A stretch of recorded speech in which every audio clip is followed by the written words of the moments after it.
Kodėl Soltiš vis dar ant kojų, tiesą pasakius? Smūgių tikrai praleidė Soltiš daug ir praleidžia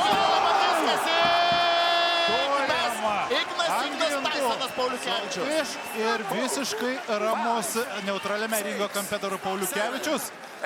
Artes. Ir dabar nieko neikit, nes tai gali būti finišas. Ignas iš karto metas į priekį dar porą smūgių. Pametas Soltiš ant grindų, Lenkas. Skaičiuojamas antrasis knockdownas ir aš nemanau, kad Soltiš pakils nuo grindų.